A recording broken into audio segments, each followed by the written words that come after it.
Assalamualaikum warahmatullahi wabarakatuh. Baiklah, hari ini kita belajar tentang struktur teks LHO.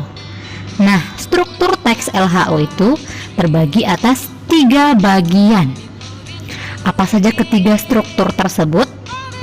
Struktur pertama yaitu pernyataan umum atau definisi umum. Sedangkan struktur kedua adalah deskripsi bagian. Struktur terakhir yaitu kesimpulan. Nah, siapa ingat mirip dengan struktur apa teks LHO ini? Ya, struktur teks LHO mirip dengan struktur teks deskripsi. Perbedaannya pada struktur pertama. Di struktur pertama teks deskripsi namanya identifikasi. Sedangkan pada teks laporan hasil observasi, struktur pertamanya bernama pernyataan umum atau definisi umum. Nah, mari kita bahas penjelasan ketiga struktur ini. Pertama, pernyataan umum atau definisi umum. Pernyataan umum atau definisi umum ini berisi keterangan umum atau informasi umum dari objek yang dilaporkan. Definisi umum dapat berisi nama latin objek, asal-usul, kelas, kingdom, alasan pemberian nama, latar belakang, dan hal lain yang masih umum tentang objek yang dilaporkan. Kedua, deskripsi bagian. Deskripsi bagian berisi perincian bagian-bagian hal yang dilaporkan. Misalnya, objek yang dilaporkan adalah hewan.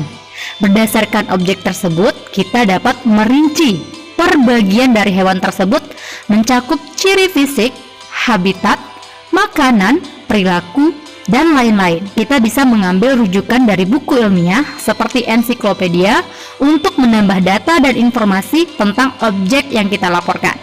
Selanjutnya, jika objek yang diobservasi adalah tumbuhan, kita dapat merinci dari ciri fisiknya. Misalnya ciri fisik bunga, akar, buah, daun, dan manfaat dari tumbuhan itu sendiri. Nah, struktur ketiga adalah kesimpulan. Kesimpulan pada teks LHO berisi ringkasan umum tentang hal yang dilaporkan. Struktur ini boleh ada dan boleh tidak. Perhatikan contoh teks LHO berikut dengan penjabaran struktur masing-masingnya. Contoh teks LHO lebah. Lebah merupakan sekelompok besar serangga yang dikenal karena hidupnya berkelompok. Lebah termasuk ke dalam suku atau famili Apoidae, Ardohymnoptera, atau serangga bersayap selaput.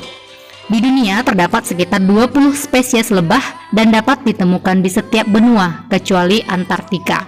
Ini merupakan definisi umum tentang lebah. Masih hal-hal umum. Kemudian selanjutnya deskripsi bagian. Di sini baru kita membahas secara spesifik per bagian-bagian dari diri lebah itu sendiri. Lebah mempunyai 3 pasang kaki dan 2 pasang sayap. Tubuh lebah berwarna kuning dengan kaki yang berruas-ruas. Lebah juga memiliki antena yang berfungsi untuk mendeteksi keberadaan bunga saat lebah sedang mengumpulkan madu atau nektar.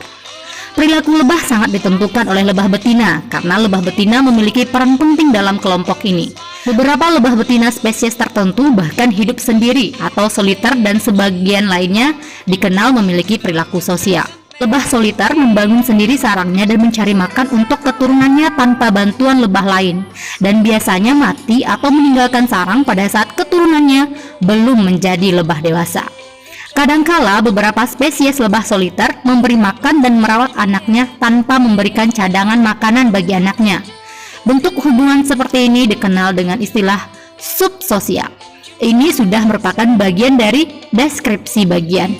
Untuk paragraf kedua itu deskripsi tentang ciri fisik lebah, sedangkan paragraf ketiga tentang perilaku lebah. Lanjutan dari teks ini, kelompok lebah terbagi atas 3 kasta, yaitu ratu lebah, lebah betina atau lebah pekerja, dan lebah jantan. Tugas ratu lebah adalah bertelur. Ratu lebah yang aktif mampu bertelur kira-kira 2000 butir telur sehari. Selanjutnya, lebah betina bertugas mengumpulkan serbuk sari dan nektar. Tidak hanya itu, lebah betina juga bertugas membersihkan sarang dan merawat telur serta anak-anak lebah. Sedangkan lebah jantan bertugas mengawini ratu lebah muda jika akan membentuk koloni baru dan mati setelah kawin. Lebah memiliki peran penting di alam. Kesukaannya akan nektar dan serbuk sari dapat membantu penyerbukan silang tumbuhan. Dalam penyerbukan buatan tanaman tertentu, lebah dipiara dalam kurungan berisi tumbuhan yang akan disilangkan. Selain membantu penyerbukan, manusia juga memanfaatkan madu sebagai makanan serta obat. Nah, jadi pada contoh ini tidak menampilkan kesimpulannya. Oke, pembahasan kita tentang struktur sudah belajar tentang kaidah kebahasaan teks LHO. Nah, kaidah kebahasaan teks LHO itu ada 6. Pertama, penggunaan kata istilah. Kedua, penggunaan kalimat definisi. Ketiga, penggunaan kalimat klasifikasi. Keempat, penggunaan imbuhan asing. Kelima, penggunaan kalimat efektif. Dan keenam, penggunaan ejaan bahasa Indonesia atau EBI. Berikut penjelasan masing-masing kebahasaan teks LHO tersebut. Pertama, penggunaan kata istilah. Kata istilah, seperti yang ada di lirik tadi, adalah kata yang digunakan pada bidang tertentu. Pada contoh kali ini, ada 2 kata istilah yang disajikan, yaitu kata istilah bidang biologi dan bidang pertanian. Contoh kata istilah bidang biologi, ada ekosistem, simbiosis, biotik, abiotik, populasi, dan embrio. Nah, apakah meja termasuk kata istilah? Tidak ya, meja adalah kata umum. Kedua, penggunaan kalimat definisi. Kalimat definisi adalah kalimat yang berisi penjelasan dan pengertian. Kata kunci untuk kalimat definisi adalah merupakan yaitu. Contohnya, terumbu karang adalah sejenis hewan karang yang bersimbiosis dengan tumbuhan alga. Seperti yang terdapat pada struktur teks LHO, struktur pertama definisi umum. Berarti kita diminta menuliskan kalimat definisi terkait objek yang kita laporkan. Ketiga, penggunaan kalimat klasifikasi. Klasifikasi adalah kalimat yang berisi pengelompokan. Contohnya, berdasarkan keturunannya, jenis kucing dikelompokkan menjadi 2, yaitu galur murni dan keturunan campuran. Keempat, penggunaan imbuhan asing. Nah, pada kita akan pelajari imbuhan yang diserap dari bahasa asing. Yang pertama, awalan. Itu ada anti yang berarti bertentangan dengan, contoh pemakaiannya dalam kata anti komunis, anti sosial, dan antioksidan. Kedua, awalan bi yang berarti 2, contohnya bilateral, bilingual, dan biconvex. Ketiga, awalan de yang berarti menghilangkan. Contohnya devaluasi, dehidrasi, dekonstruksi. Keempat, awalan ekstra yang berarti tambah dan sangat. Contohnya ekstralinguistik dan ekstrakurikuler. Kelima, awalan hiper yang berarti lebih atau sangat. Contoh pemakaian dalam kata ada hiperaktif, hipersensitif, hipertensi, Kemudian selanjutnya ada awalan in, contohnya inaktif dan inkonvensional. Kemudian juga ada awalan infra, contohnya ada infrastruktur, infrasonik, dan inframerah. Nah, kita beralih ke akhiran yang diserap dari bahasa asing. Ada 3, ada isasi, dan isme. Contoh akhiran praktis, teknis, dan biologis. Nah, apakah baris termasuk akhiran Tidak ya, baris adalah bentuk kata dasar. Tidak ada akhiran di sana. Karena jika dihilangkan kata baris tidak memiliki makna. Sedangkan praktis adalah kata berakhiran bentuk kata dasarnya adalah praktik. Yang kedua, akhiran isasi, contohnya ada globalisasi dan naturalisasi. Akhiran isasi ini menunjukkan proses. Yang ketiga, ada akhiran isme, ini menunjukkan aliran, contohnya komunisme, kapitalisme. Kebahasaan yang kelima adalah penggunaan kalimat efektif. Kalimat efektif adalah kalimat yang secara penulisan sudah baik dan benar. sesuai dengan aturan bahasa Indonesia. Kalimat efektif itu singkat, jelas, dan tepat makna. Ciri-ciri kalimat efektif. Pertama, keparalelan atau kesamaan bentuk. Perhatikan contoh kalimat yang salah berikut. Hutan bakau dikelompokkan berdasarkan pembentukan, pasang surut, dan cara memanfaatkan. Nah, kenapa kalimat tersebut salah? Ya, pembagiannya tidak sama awalannya. Untuk rincian pertama itu berdasarkan pembentukan, pasang surut, dan cara memanfaatkan. Salahnya pada awalan yang tidak sesuai atau tidak selaras dengan awalan pada rincian sebelumnya.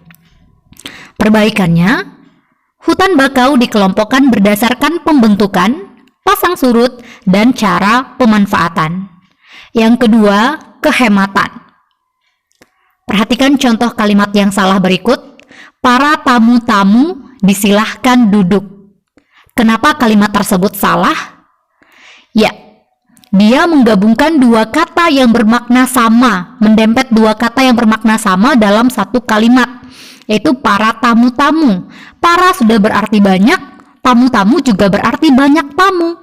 Jadi kita harus pilih salah satu saja, para tamu atau tamu-tamu. Jika kita ambil dua-duanya itu namanya pemborosan, tidak efektif kalimat jadinya. Maka bentuk perbaikannya, para tamu disilahkan duduk. Yang ketiga, kecermatan. Jadi berkaitan dengan ketepatan makna. Jadi kalimat efektif itu harus tepat makna, tidak boleh ambigu atau bermakna ganda. Perhatikan contoh kalimat berikut. Mahasiswa perguruan tinggi yang terkenal itu menerima hadiah. Kalimat tersebut ambigu atau bermakna ganda. Jadi diragukan, yang terkenal itu mahasiswa atau perguruan tingginya. Nah, perbaikannya ada pada contoh kedua. Mahasiswa perguruan tinggi terkenal itu menerima hadiah. Pada contoh kedua, itu jelas yang terkenal adalah perguruan tingginya. Atau pada contoh lain, kucing makan tikus mati di dapur. Ini kalimat yang ambigu. Bahkan dia memiliki 3 makna. Kucing makan, tikus mati di dapur. Jadi kucing dan tikus tidak ada hubungannya. Yang kedua, kucing makan tikus mati di dapur. Kucing juga mati setelah memakan tikus.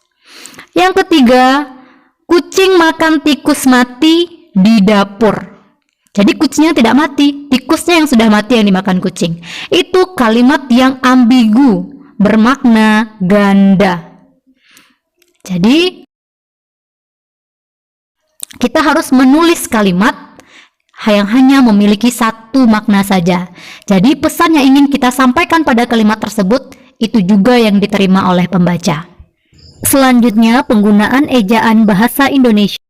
Penggunaan ejaan bahasa Indonesia pada teks LHO difokuskan kepada penggunaan tanda titik, koma, huruf kapital, dan bahasa baku. Pertama, penggunaan tanda titik.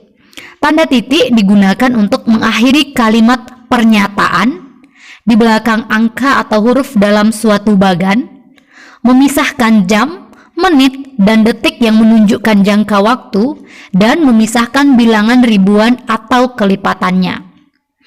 Kedua, tanda koma. Tanda koma dipakai di belakang kata penghubung antar kalimat seperti oleh karena itu, akan tetapi, itu koma di belakangnya.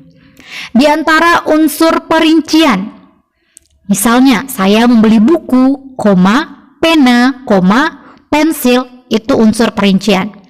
Memisahkan anak dan induk kalimat jika anak kalimat mendahului induknya. Mengapit keterangan tambahan di belakang keterangan yang terdapat pada awal kalimat dan memisahkan petikan langsung. Ketiga, huruf kapital. Kapital digunakan di awal kalimat, unsur pertama nama orang, gelar kehormatan, kata sapaan, judul buku atau artikel, nama bangsa, nama agama, kitab suci, sebutan kata ganti untuk Tuhan.